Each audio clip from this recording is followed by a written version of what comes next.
ዳቦና ሻይ ብትበላ በቀን አንድ ዳቦ አንድ ሻይ አላህ ከጻፈልህ አጀል 1 ደቂቃ ይቀንስ። የዓለም ምርጥ ምግብ ብትበላ 1 ደቂቃ ይጨምርም አጀልህ። ወር አጀልህና ሪዝቅህ አልቆ ተጽፎ አላህን ፈርተህ ብቻ ያቺን መውሰድ ነው የደረሰችው። ተረጋጋ። ያንተ የሆነውን ወላህ ወተላህ ወቢላህ ያንተ የሆነውን ሪዝቅ ከአንተ ሌላ ማንም አይወስደው። ደከማ ብትሆን 24 ሰዓት ብትሰራ ያንተ ያልሆነው ሪዝቅ ወላሂ አይመጣም። ይሄ የቂን ከሌለ 1 ዓመት ኹሩጅ በጣም ከዛ ችግር አለበት ውስጥ ላይ ታውቃላችሁ። ቀብር ከፈን ይሰርቅ የነበረ ሰው አሁን መስረቁ ነው የሚገርመው። ድፍረቱን የገረመኝ ነው ከመስረቁ። እኛ መቅበር እንፈራለን፣ ሌሊት ሄደ ከፈን መስረቅ። ላኢላሃ ኢላላህ። አልሐምዱሊላህ ዘመናችን ላይ ሽፍታዎችም አደብ አድርገዋል ማለት ነው።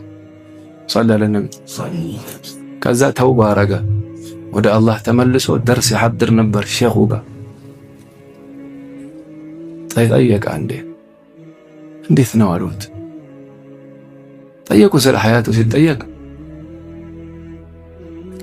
እናንተ ወደ ቂብላ አድርጋችሁ ሱና ወደ ቂብላ አይደል ለሐድ ላይ ሰውዬው ወደ ቂብላ እኔ ከፈን ልሰርቅ ሲሄድ ለቂብላ ጀርባ ሰጥተው አገኛቸዋለሁ አለ።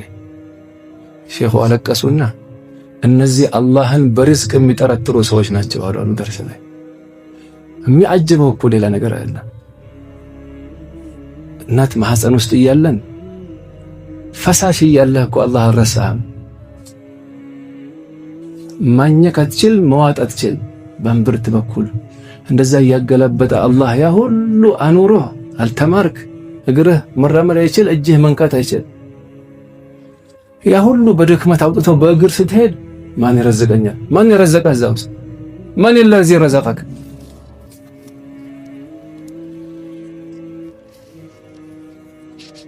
ኢነላህ ሁወ ኢነላህ ሁወ አልረዛቅ ኢነላህ ሁወ አልረዛቅ ዙል ቁወቲል መቲን። እዚች አያት ላይ ብቻ ዑለማ የተናገሩት ወር ብትፈስረው አያልቅም። ኢነ ሐርፍ ተውኪድ ወነስብ እኮ ነው ነሕው ላይ። ሁወ ሲመጣም እዚህ ጋር ስር አለ።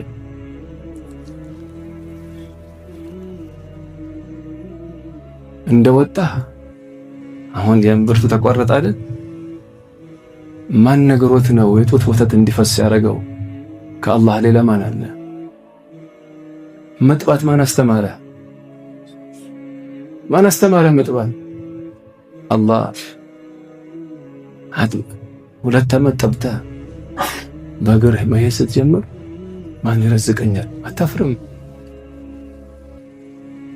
እነዚህ ናቸው አሉ ሼኹ አላህን በርዝቅ የሚጠረጥሩ። አላህ አደብ ይስጠን።